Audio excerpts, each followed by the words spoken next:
good morning, everybody. This is Football Talk. I am your host, Bo, and this is our weekly Blue Friday Hawk Talk segment, and thanks for joining me. So to get started, obviously we got to plug our sponsor, El Cajon, Peruvian restaurant there at Pike Place Market. If you mention this show and you are there on Wednesday through Sunday from 4 to 9 p.m., you'll get 20% off your bill. So definitely go down. El Cajon, again, at Pike Place Market. Say hi to Linda for me. And check them out. Okay, so we have some questions. One of them has been asked a ton since Richard Sherman came out on his show on the Volume saying that the Seahawks were borderline disrespectful, trying to bring Bobby Wagner back, more or less that they were lowballing him. And, I don't know that they were I don't think they were trying to be disrespectful in any way. I didn't think they had the cap space to bring him in anyway. And so I'm sure getting rid of Ryan Neal helped that out because he was going to make some money had he stayed. So him leaving and them, bringing a safety in is probably how they made some room for him to come in. So I don't think that they were being disrespectful anyway. I think it was really more or less a situation that they didn't have the room to go much higher. So they probably did have to play a little bit of hardball on their, position financially, just because, at the end of the day, there's a salary cap and you have to make these numbers work.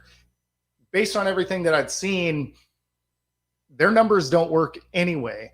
And so it's going to be interesting to see how they can change some of these contracts to be able to get under the cap.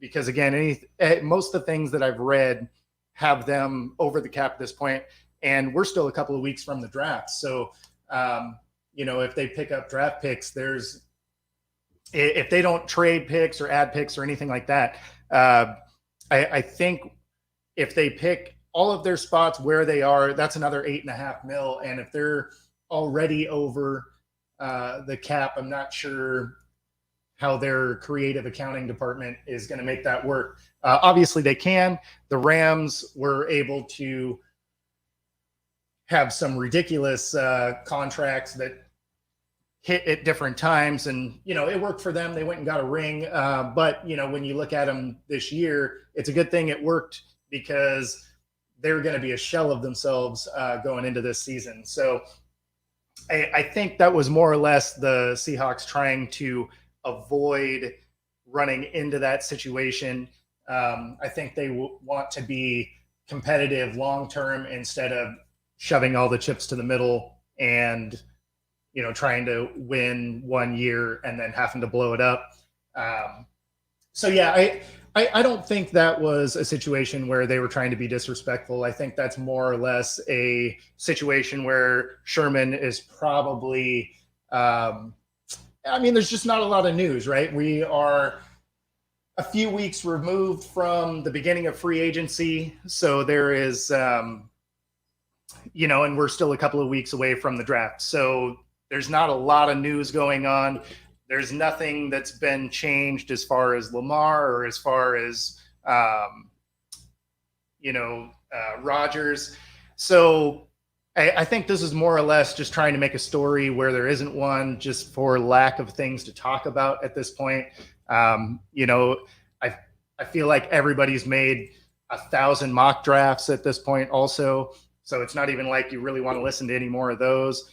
So this is kind of that, week or two stretch where unless something big happens, it's just going to be kind of rehashing a lot of things. So you're going to have guys like, Sherman or, really most of the media, they're going to be either rehashing things or trying to pull a story out of non-story stuff because they have an NFL segment they got to fill. And outside of, a random new signing, there's just not going to be a lot to talk about, for the next week or two. So that's more or less what I think that is him just trying to get a story. Now, obviously, him and Wagner are friends, so maybe something was said, but I mean, at the end of the day, you look at it from a financial standpoint. I mean, the reason they didn't sign him before is they weren't going to have the cap space for it. So, yeah. I mean, that's more or less what I think is kind of going on there. The other one it's an article that I shared. So if you happen to be on my Twitter, go back, a couple of days. Geno Smith wrote a letter to the fans, which was a pretty good read. Again, that's on my Twitter, which is Football Talk with Bo. But I forget who wrote the article offhand. But good read. Definitely check it out. In fact, let me see if I can find it real quick. Because again, it's worth the read. It was a great, it was a great letter to the fans. So let me scroll. Let's see. Bear with me just a sec. All right. So it was the Players Tribune is who wrote the article, and it's letter to the 12s. And again, definitely read it. It was a good it was a good article. It was a good article. So definitely check that out. Worth the read. Am I surprised they released Penny? No, I mean, I've answered this before. In fact, even throughout the season, I knew that he wasn't going to be a Seahawk after this. He hasn't been able to stay healthy. He hasn't played a full season since he came into the league. They used a first-round pick on him, and his rookie season is the year he played the most games, and I think it was still only 13 or 14 games. He's had 18 starts in the last 3 years, so it's not great. And so I don't see how you could bring him back, especially with as effective as Walker was. So it makes sense that he went. I was really happy to see a team pick him up, though. He's going to be playing over for the Eagles, and they have a awesome offensive line, so that'll help a lot. The other thing is he won't be the featured back. So there's a really good chance that if he's in there as a change of pace back and an awesome offensive line, that, hopefully he can make it through the whole season, kind of resurrect his career, because he's a good dude and an amazing talent. It was just unfortunate that, he just couldn't stay healthy here in Seattle. So hopefully he does good things over there for the Eagles, unless we play them. And then, naturally, I hope the Eagles lose to the Seahawks. But hopefully for his sake, he's able to stay healthy, put up some good numbers, and kind of resurrect his career. All right. Let's see. Why do you think we are going to take a QB at 5? Kind of a lot of reasons, really. And some of it is because that Pete and John alluded to it, because they haven't picked so high and, in years. And you don't really get that opportunity a lot. They have a competent veteran that is going to be starting. And so if they pick up a guy that is a little bit of a project, he's not going to have to start immediately. And I think that kind of also fits with, the way that the Seahawks develop talent. So I do think that they probably end up taking a guy. The other reason I say that is because free agency, they were incredibly active, and which is really rare for the Seahawks. Usually you are sitting there just thinking, man, I hope they do something. And this particular year, they went out and they got, and of course, when you were playing, or, throughout the season, that defensive line was terrible. The offensive line, interior of the offensive line wasn't great for the running game. And the linebacking core was kind of lacking, right? So any kind of running play or pass through the middle was an issue. And so these are the things that they've done in the free agency period. They went and got Draymond Jones from Denver, right? And so defensive lineman. So they are starting off addressing a defensive line that was absolutely getting hammered. Then they brought back Jaron Reed, who used to be a Seahawk, left, but they bring him back in again. Good player, defensive lineman, shoring up that D line. Obviously, they bring Bobby Wagner back, which feel good story, but also one of the best linebackers in the league. So that's going to help solidify again the middle of the field there. They brought Devin Bush, another linebacker. So they are really focusing on the units that were having a tough time throughout the season. They re-sign Nick Bellore, which he was probably one of their better linebackers. So good to have him back. So now they've addressed 3 of the linebacker positions, 2 of the defensive line positions, and that was all within the first couple weeks of the free agency period. And then, they added a safety, Julian Love, which, made it make sense that they released Ryan Neal. They probably were hoping that he was going to hang out in free agency a little bit longer, maybe try and bring him back. But good for him. He's headed to Tampa Bay. Hopefully that works out for him.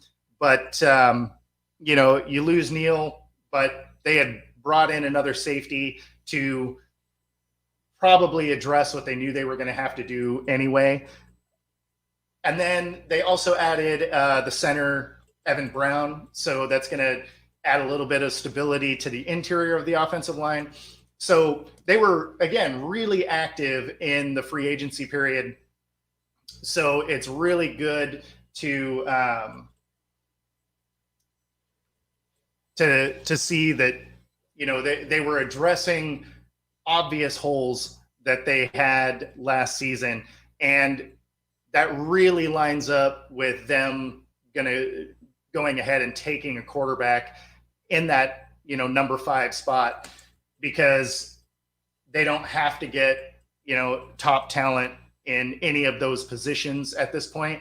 So they can use that second first-round pick and get another defensive lineman. And then they have multiple second-round picks, so they could go ahead and grab, probably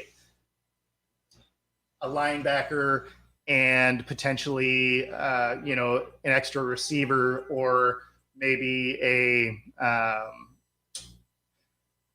maybe another interior offensive lineman, something like that. So as active as they were and how many, higher level draft picks they have, makes me think that they could go ahead and take a quarterback. Now, if Arizona trades out of that 3rd spot, because I don't think, based on the fact that the Bryce Young and CJ Stroud will both be gone, pick 1 and 2, I don't think that the Hawks try and move up to 3. I don't know that they love any of those guys enough to do that. But if Arizona stays where they are and picks up Will Anderson to fill their, defensive end needs after Watt left, then, they're either going to have Levis or they're going to have, Anthony Richardson at their spot, depending on what the Colts do, right? So if someone does trade out with Arizona and goes up and gets an AR-15 or a Will Levis, and the Colts take, whoever's left of those 2, then you're looking at a situation where they probably do go defensive line and pick up Will Anderson, because he's going to be the best defensive player in this draft. So outside of Arizona jumping out and somebody climbing up into that 3rd spot for a quarterback, I would imagine that the Seahawks will probably either target Levis or AR-15. I think they like Anthony Richardson better, but I think either one of them would fit what it is they want to do. Athletically, obviously, Richardson has a much higher ceiling. And, being able to sit behind a Geno Smith, who, again, is an incredibly smart quarterback. He can kind of work on his accuracy issues. And, again, like I said, before, you have guys like Josh Allen who are in the league and were able to work on their, completion percentage, stuff like that. So it's not out of the realm of possibilities to go ahead and get a quarterback. But if those four guys are gone, then they probably do wait until like a third round, maybe a late second round guy like a Hendon Hooker or something like that, rather than trying to force their way up to get a guy. Because at this point, any of them are probably going to sit behind Geno for a year. And so they don't necessarily have to overspend or overreach for a quarterback. They got Geno for the next 3 years, good, bad, or indifferent, whether you like him or not. He was incredibly efficient this last season. And, hopefully he is every bit that guy and continues on that trajectory. But mostly it just means that you aren't going to have to play a rookie quarterback week one. And so, that's really where that kind of lends itself well to, if somebody does go up, then they can just go ahead and get a defensive player. But I still think that there's a really good chance that they really target Richardson, just because the Seahawks player development is so good. And, being able to sit behind Geno, he'd get to work on a few holes in his game. And of course, again, athletic upside is probably best in, this draft. So it's going to be interesting to watch. I'm excited for the draft. The Seahawks have some opportunities to do some things that we just don't ever get to see them do. So should be fun to watch. Let's see. Do we take AR-15 at 5? So, if he's there, they probably do take him. They seem to like him a lot. He fits what it is they kind of want to do. And his build is more like a Cam Newton. So if they can get his accuracy, completion percentage a little bit better, then, he could have a pretty awesome career. What do I have as a prediction for the Hawks record? So as it sits right now, because we don't actually know the schedule. So we know the teams, but we don't necessarily know the schedule. And so I have them as a 10-win team. And, it's really going to depend on when those matchups happen, right? So I'm looking forward to the schedule release. It's probably going to be somewhere the first week or so of May. The last few years, it's basically been, that first week. I think the latest it was released in the last few years was May 12th, which was the COVID year. But since then, it's been released in May, but it's been within like the first week. So it's probably going to be targeted for around like May 11th would be my guess. But then I'll have a better idea, because I'll be able to see the timing of some of the matchups and, how much time the teams that they'd be going against have with their rookies. Obviously, if it's early on and they have rookie players, the odds of success are higher than, later in the year when they have some snaps under their belt. And, so that's one of those. You can have a swing of a game or two just based on timing of matchups. But I have them as a 10-7 team, probably still a wild card. Niners, even with the weird quarterback carousel that they have so much talent on that team. They're probably still the team to beat in the West. Probably. That's one of those where it's entirely possible that it's going to come down to the Niners Seahawks matchup in the last week or two of the year. Because again, the NFL always wraps up the season with divisional games now. And that was a smart shift for them because in years past, excuse me, in years past, the divisions were basically locked up by then because a lot of their division games happened with 4 or 5 weeks to go, and there was enough of a gap, or there was enough of divisional wins that you kind of knew who won their division a few weeks before the end. And now that they've made it so that there's so many divisional games to wrap up the season, it real likely could come down to the Hawks Niners in the last week or two of the season. So, but I still think the Niners probably end up as your West champs yet again, and they will probably face the Seahawks round one, similar to this last season. So, yeah, that's kind of how I see that coming out. But again, definitely looking forward to the schedule coming out, because I want to be able to start kind of planning my picks. And there's also, we do Pick'em, right? And so if you follow along with Pick'em, I want to be able to start making our Pick'em sheets so that, people can fill them out and everything. But yeah, that's kind of where I see. That's kind of where I see them rounding out, is more or less like a 10-win team. And I think they could have been a 10-win team this last season. The fact that they lost to the South, to all four, was surprising, especially as bad as that division was.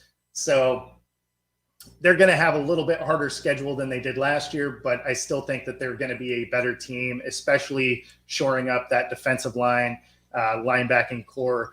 Obviously, with Wagner back, that adds some leadership to that unit as well. And so, yeah, no, it's going to be good. Let's see.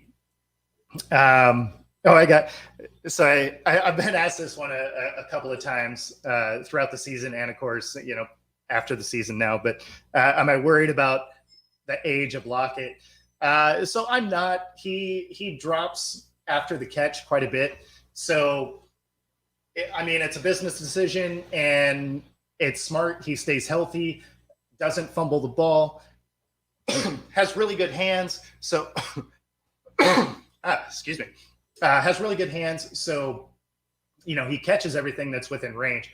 So am I worried about it? No. Do I think that they probably end up picking up a receiver in the draft? They probably do. It's probably going to be like a 3rd round guy. But, you also have Goodwin, who played extraordinarily well when either DK or Lockett was out. And so you have Lockett and DK, you have Goodwin to be able to come in. And so they will probably pick up a 3rd round receiver and see what it is they have. Probably just picking up speed, it would be my guess. They're probably going to pick up a burner, unless there's a guy that runs some really crisp routes or something. But it's probably going to be like a 3rd round guy. That'd be my guess on that. And is it to replace Lockett? No, but Lockett is getting older, so you got to start filling that pipeline up. But probably 3rd round. That's my guess. Greatest Seahawk draft pick. It's got to be Wilson. He set every record while he was with the Hawks. They got a ring. Now, you can debate whether or not he was the reason that they got a ring. But, the defense was off the charts, and you can always make the claim that, it was a defense similar to the Ravens. So you could say that he's a Trent Dilfer guy or whatever. I don't think that's the case. I think he is far more talented than that. And there were certainly games throughout the season where, he propelled them to 4th quarter wins and stuff. So I don't think there's really a lot of debate. He's probably one of the best, especially steals in the draft, because, he was a later round pick and, came in, balled out, set all the records. So greatest draft pick is probably that. Now, obviously, you can make some arguments for some other guys that were dominant in their position, but you know, everybody basically attributes the quarterback as the most important position, and we did get our first championship as a organization. So that's really kind of where I'd go with that. Is it would be Wilson. Let's see. Do you think that the Hawks try and go get Derrick Henry or Nick Chubb? No. I think they're happy with. I think they're happy with what Walker was able to do. They don't have the cap space to go get him anyway. So, yeah, I don't think either one of those are really an option. And they were really happy with what Walker was able to do. He was in the top 10 in rushing despite missing 5 games. So, I mean, if he had a full complement of games and a line that was able to open up holes more consistently, he probably would have been in the top 3 in rushing yards. So I think they're pretty much going to go that route. I feel like they're happy with their running back room. So no, I don't think they go after a Henry or a Chubb or anything like that. Do I like the throwback jerseys that are coming out? I do. 80s kid, really enjoyed the all the mock-ups of it. I watched them play in those jerseys, obviously, and so it's going to be cool to see the new spin on the retro jersey. That's going to be cool to see. Definitely going to be picking up one of those. I'll be in Seattle for some of the games this year, so definitely going to pick up a couple of those, hit a couple of games. Obviously looking forward to that. With the Jets still not done signing Rodgers, do the Hawks take a swing at him? Absolutely not. That makes no sense to me. One, they couldn't afford him anyway. That unless they got Green Bay to just carry the contract, there's no way they could get him under the cap. And I don't think he fits what it is they do. I think they would rather just roll with Geno and see how that pans out. At the end of the day, he's kind of a quirky guy, and I don't know that he would be a fit for the way that the Hawks run their organization. So I don't see that being a real thing. But it's always something that can be kicked around at this point because, again, there's just not a lot going on. He hasn't actually signed. Nothing, no reports make it sound like they're any closer to getting the deal done. So anything's possible, but I highly doubt it. It would probably be something more in the 49ers make some room or something like that. Because, again, the Niners are built to try and win now. So if they were to move some pieces, and they have a ton of picks, I think they have 11 picks. So they actually have the picks. They don't have the cap space. But if they were to move off of a couple of guys or restructure some things and get Green Bay to carry a bunch of the contract, the Niners could actually make a play for Aaron Rodgers. Obviously, there's the element where he said he would never play there because they didn't draft him. But, at the end of the day, would he like to play for, his team? Probably. He probably would. If the right opportunity came along and everything, he would probably make that happen. But at the end of the day, I think he's going to end up in New York. But I don't see any way that the Seahawks end up taking him. Do I think that the Patriots or Falcons make a play for Lamar? I know that the Falcons are out. The owner came out and said that they were no longer in the Lamar sweepstakes. When it comes to the Patriots, I mean, you had Belichick shopping Mac Jones. Apparently, he really was not a fan of Mac trying to get some help from outside the organization. And I mean, I can't even really fault him. He had two defensive coaches as his quarterback coach and his offensive coordinator. So if you're struggling, I definitely get why Mac Jones was looking outside the organization to try and get better. The fact that they shopped him, it's not a shock. Belichick wants all of the control, but I still don't think they go after Lamar. That doesn't really make sense to me, but it would make their team better, obviously. But I don't think they go in and try and do anything like that. It would change the dynamic of that team quite a bit. I don't know personality wise if Bill and Lamar would be awesome together, but only one way to find out, right? And Kraft definitely has the money to go get him. They have the picks to go get him.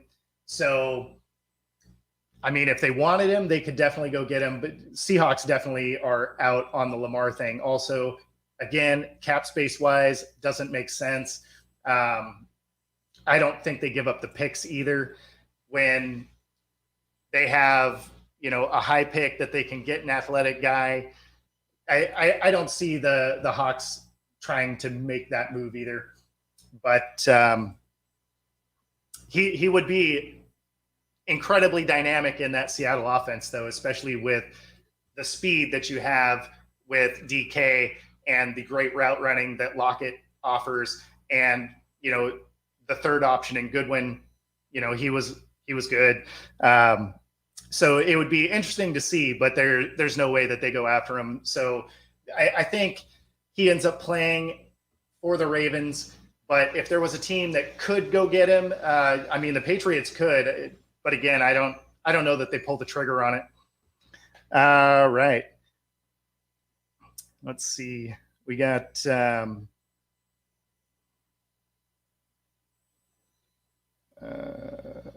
do we go after Jonathan Mingo in the 4th or 5th round? So wide receiver, bigger guy, quick. Like, he's not fast, but he's quick. He's got kind of that DK size, right? He's 6'2", 220, but he's not as fast. He runs like a 4.42.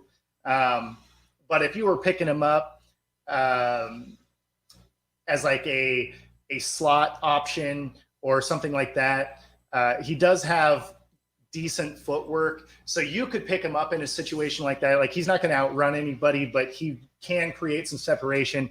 He can win some, 50-50 balls because he does have some size, has a good vertical. So you could see something like that in the 4th or 5th round if he's still around. Draft boards have really been kind of moving around quite a bit over this last week, and some of that is, I think, people are just out of things to talk about, so they're just moving draft boards around trying to see where things might happen. But I could see that as a potential extra receiver for the Hawks.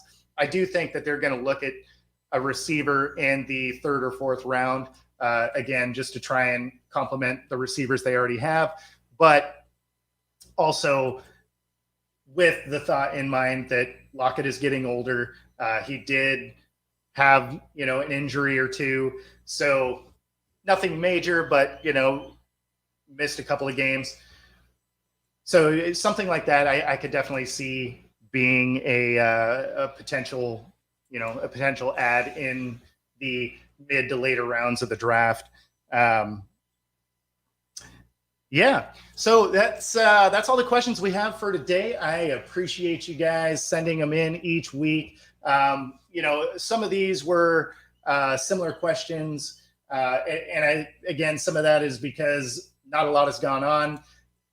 But I like to, even if it's a repeat question, sometimes I like to go ahead and answer those again for no other reason than maybe you missed my show last week, or some other information has come out and a position on a player may have changed. So I don't mind a question that was asked before, because sometimes, as new information comes out, your position on a particular player can change, or if you think they'll even get picked up at all.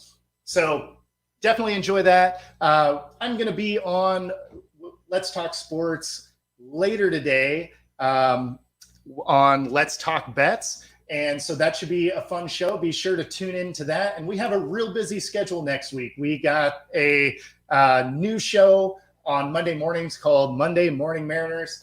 And so we're going to talk about all things Mariners first thing in the morning. Tuesday is the return of our Between the Lines segment. We have a quarterback prospect for this year's draft that's going to be on. So that's going to be a ton of fun. Obviously, we have this show on Friday, and we also have a Wednesday show. It is going to be on Twitter, so not here on YouTube. It's going to be a Twitter space, and we're going to be talking all Seattle sports, probably all sports in general. Usually when you have a theme in a Twitter space, you don't end up hanging out on that same thing for a real long time as people join in. So it'll probably end up being about most sports around, and most people's teams, right?